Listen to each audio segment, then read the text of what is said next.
All right, strap yourselves in because we are heading straight into James Joyce's Ulysses. Ooh, sounds intense. It is, especially episode 6, Hades. Ah, You yes, sent over some clips from a YouTube analysis, I and, did. well, you really want to dig into the meaning and the symbols and everything going Oh, on. absolutely. Hades is just, And we're going to, go beyond just like the plot points and try to figure out what makes Joyce, well, Joyce. yeah, Hades is so much more than just a funeral procession. Right. Joyce is using it to really explore like the depths of Dublin, Yeah.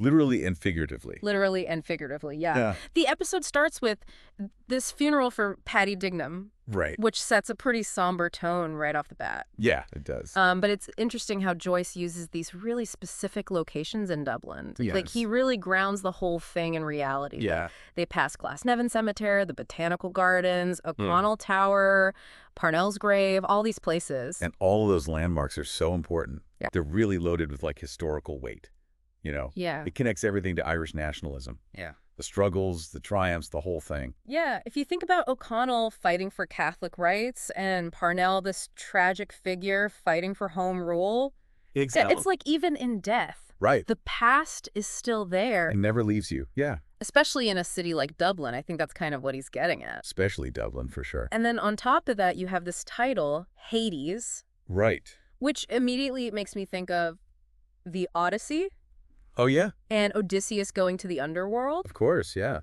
Joyce left. Well, it's not just a random name for the episode, is it? No, not at all. He was Yeah. a master at weaving mythology and all that into his work. Right. And so Bloom's journey through Dublin in Hades Yeah. really becomes this parallel to Odysseus' adventure, Oh, wow. you know? That's interesting. He even encounters all these figures that mirror those from the epic. So we're not just watching a funeral. No, not at all. We're watching this descent into like the depths of human experience. Yeah. Just like those classic myths. Yeah, Yeah, that's really cool. it is. Before we get too deep into that, I want to go back a bit. Okay. Do you remember Bloom's bath from the previous episode Oh, yeah.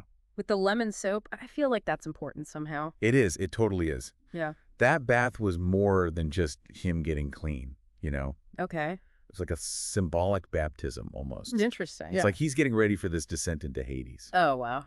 Now he's going to face his demons, you know, death, grief, and all the hypocrisy. Right. It's just everywhere in Dublin. Classic hero's journey stuff. Totally. Got to face the darkness to come out stronger. Right. And Joyce really piles on the darkness in this episode. He does. Like, death is everywhere. Everywhere. We've got Dignam's funeral, obviously, but there's also that child's coffin they pass. Yeah. Even the cattle going to slaughter. Oh, yeah, that's right. Like, it's a lot. Yeah. It really is. It's like this vivid picture Right. of Dublin. It's suffocating almost. Yeah. It's like there's the smell from those gasworks. Oh, yeah. And you got all those hearses. Great. This sense of decay and stagnation, like it's just clinging to everything. Yeah. It's like death itself is just heavy in the air, you know? Yeah. It's oppressive. Yeah, it is. And in the middle of all this, we have Bloom Right. reacting to it all. What do you think about his perspective on death in all of this?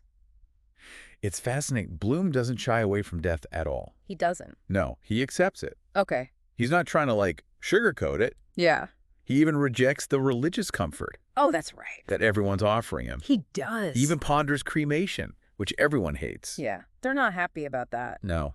That's so interesting because it's so different from It's very different. how everyone else is dealing with it. Everyone else is in denial. They are, aren't they? They just cling to rituals and platitudes. They Yeah. don't want to face it. They don't want to face it. But Bloom is grounded. He is. He's honest. Yeah, he's honest about it all. Yeah. So, speaking of honesty, Okay. let's talk about this hypocrisy. Oh, yeah. Big time. Like, these people Bloom is with, Right. supposedly they're there to mourn their friend, Yeah, supposedly. but they're anything but sincere. It's like he's holding up a mirror to Dublin society. He is, isn't it? Yeah, and it's not pretty. What's an example of that hypocrisy? Like, what really stands out to you? Think about how they treat Bloom. Yeah. They disrespect him. They do? Even though they're at his friend's funeral. Yeah, it's messed up. It is. What else? They're in total denial about Dignam's alcoholism. Oh, that's right. Yeah. Like, they're saying he died of heart failure. Right. But we all know what really happened. It's all a facade. Oh, And total. Bloom sees right through it. He does. Yeah, and it's not just how they treat Bloom. Oh, It's cool. like there's this lack of compassion. They get all dramatic about this child's death that they didn't even know. But then they just ignore the pain of the people around them. It's bizarre. It really is. Yeah, like look at Simon Dedalus. Okay. He neglects his own kids while he's publicly mourning his wife. Oh, that's right. And then there's Power Yeah, condemning suicide, right. but he's got a mistress on the side. It's all so performative. Exactly. It's all for show. Yeah. Bloom sees it all, though. He does, doesn't he? He does. He sees the gap between their words and actions. Yeah, he's different. He's apart from them. So, in all of this bleakness, Yeah. all this death and hypocrisy, does Bloom ever win, so to speak? He does. He has these small victories. Okay. Like he manages to cope with grief Right. without like falling apart. Yeah. He rejects the hypocrisy. He even focuses on practical stuff like getting that ad from Keys. Oh, yeah. Amidst all this gloom. Yeah, he's finding a way to navigate this metaphorical underworld. And he's not losing himself. Right. That's huge, especially because we have to remember that symbolic baptism. Oh, yes, absolutely. From earlier. He's carrying that sense of cleansing with him. It's like he's ready for what Hades throws at him. Exactly. He's facing it all head on. It's all part of the hero's journey, right? It is. Got to go through the fire You to come out stronger. That's the only way. Speaking of fire, Okay. I think it's time to look at some specific scenes and symbols that really make this come to life. Oh, let's do it. Yeah, there's a lot to unpack in Hades. There is. But we'll be back after this. Bloom isn't just watching all this hypocrisy happen, Right. He's rejecting it. He is. Like when they run into Reuben J. Dodd, Oh, that's right. that Jewish moneylender, Yeah. the guys in the carriage are making all these snide comments, They are. revealing all their prejudices. Oh, yeah, totally. Like, we've all been there. Right. Wink, wink, nudge, nudge to Bloom, Assuming he's done business with Dodd, too. Exactly. But Bloom hasn't. He hasn't. He doesn't need to. Right. And he doesn't share their bigotry. It's a small moment, Yeah. but it's a big deal It is. because it shows you who Bloom is. Totally. He's not afraid to stand out, Mhm. even if it makes him an outsider. Yeah, which is kind of a theme for him. Yeah, it is throughout the whole book. Totally. That sense of not belonging. Yeah. Like he doesn't quite fit in. Right. It's at the heart of everything. And it's really prominent in Hades. Oh, yeah, for sure. Now, in the midst of all this talk about death and decay and everything, Yeah. there's this one symbol that keeps popping up. Right. Keys. What's the deal with all the keys? Oh, the keys. Yeah. It all starts with that caretaker at the cemetery. Right, right. He has those keys on his belt loop Yeah, with the cross hanging from them. yeah. And that reminds Bloom Yeah. that he needs to get an ad from this guy Keys, Keys, yeah. who wants a picture of two keys crossed That's it. on his advertisement. It's funny, isn't it? It's hilarious. Like in the middle of a funeral, Yeah, Bloom's still got his mind on work. that's so Bloom. It is. But those keys also symbolize something bigger, right? Absolutely. Yeah. Independence, Okay. Home rule. Oh, wow. A free Ireland. It's like Joyce is linking Bloom to all of these political ideas. Exactly. Even if Bloom doesn't quite realize it himself. Yeah, it's those layers, Yeah. those connections. That's what makes Hades so great. It is. There's always something new to discover. Always. And speaking of layers, Okay. let's go back to Bloom's baptism. Great. That back. He even brings the lemon soap with him to the funeral. Oh, wow. I know, right? That's such a good detail. I didn't even catch that. It's like he's carrying that cleansing with him. Yeah, he's bracing himself for Hades. He is. This confrontation with death and grief and all the darkness of Dublin. He's facing it head on. Yeah, he's not shying away from it. Not at all. Like, when they're all in the carriage Oh, wow. and they see that hearse carrying the child's coffin, Yeah, that's rough. it's heart-wrenching. It is. And it makes Bloom think of Rudy, Of course. his son who died. Yeah, it reminds you that loss is everywhere. Yeah. Yeah. It touches And everything. Bloom doesn't hide from that. No, he lets himself feel it. The grief, the pain. It's a sign that he's growing.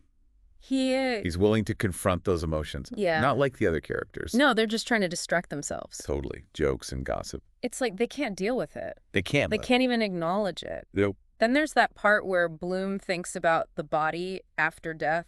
Oh, yeah. Like the physical decay and everything. That's a tough one.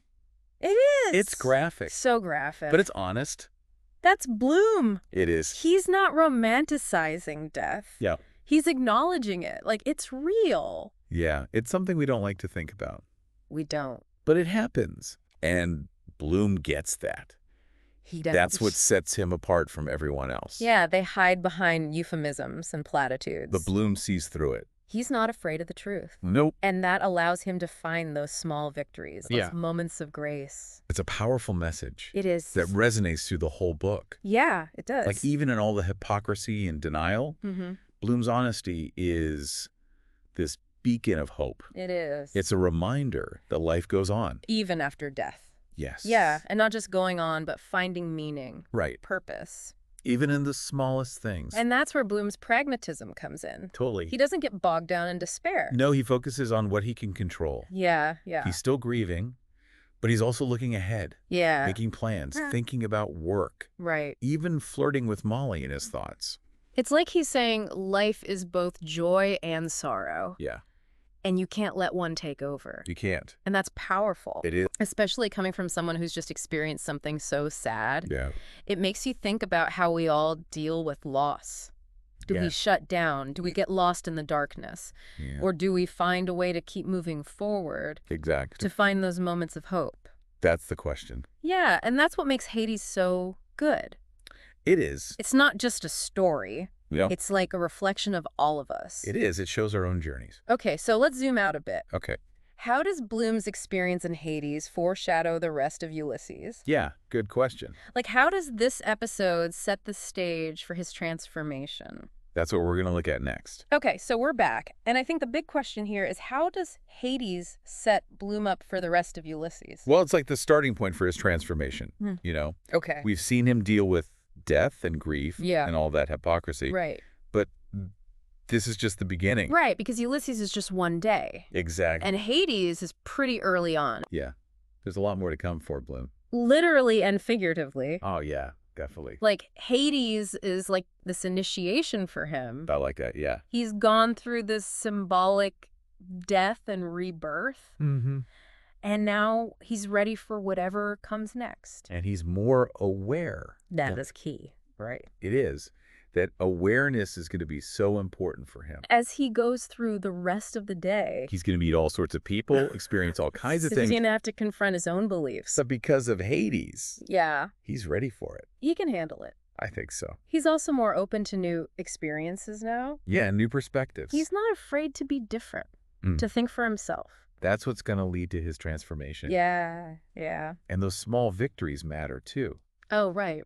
It's not just that they happen. Yeah. They're important. They're part of the process. They're like stepping stones on his journey. Okay. Each act of kindness, each moment of clarity, Right. it all adds up. It pushes him forward. Exactly. He's building up his strength. Yeah, a resilience. To help him deal with life. That's what Hades teaches us. It does, doesn't it? Even in the darkest times. Yeah. There's hope. There's always hope. You can always grow. You can always change. And sometimes it's those little things. The small moments. That make the biggest difference. So what about our listener? Right. Why should they care about Bloom and Hades? Because it's all about us, too. Really? We all face death. Yeah. Grief, hypocrisy. It's part of life. And how we deal with it. Yeah. That's what shapes us. So Bloom shows us that it's okay to question things. Yeah. To challenge things. To see through those lies. To face the truth. The messy, complicated truth. And even when it's dark, there's still beauty. There is. And hope. And the chance to grow. He's not perfect. Not at all. But you can relate to him. Yeah. He makes mistakes. He struggles. But he keeps going. And that's what makes Hades sees Ulysses so powerful. Reflecting us back at ourselves. Making us face our own demons and pushing us to be better. It's more than just a story. It is. It's life. It shows us that life is a journey.